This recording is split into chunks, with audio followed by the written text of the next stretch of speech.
Now to a live look at the White House this morning, where today President Donald Trump hosts leaders from Ireland ahead of St. Patrick's Day. And this visit comes the same day as Trump's 25% tariffs on all aluminum and steel imports are set to take into effect. Meanwhile, another major U.S. department is preparing for mass firings with 50% of its workforce on the chopping block.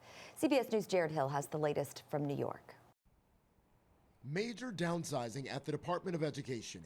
Today, offices nationwide are shuttered, with the agency announcing more than 1,300 people are being fired. It's going to have enormous consequences to families across the country. It's a step in President Donald Trump's promise to dismantle the department. We have a bloated, very dishonest, in many cases, federal government and bureaucracy. Also today, President Trump's 25% tariffs on all imported steel and aluminum kick in. The tariffs are going to be throwing off a lot of money to this country, and we've been ripped off for years by other countries. The move has support from many domestic steel and aluminum makers, but the head of the Can Manufacturers Institute says consumers will eventually take a hit. How long will it take for people to feel the impacts of these tariffs? The impacts will probably be felt in the next 60 to 90 days as we buy more steel and aluminum, and as those containers are filled with food and beverages. Trade uncertainty sent markets tumbling again Tuesday.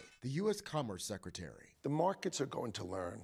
Let the deal maker make his deals. A breakthrough on one deal. Ukraine says it'll accept a 30-day U.S. brokered ceasefire with Russia. We'll take this offer now to the Russians, and we hope that they'll say yes. The U.S. has pledged to unfreeze Ukrainian military aid and intelligence sharing in response. Jared Hill, CBS News.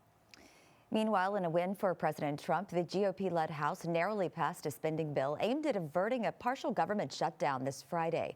The fate of the measure now lies with the U.S. Senate.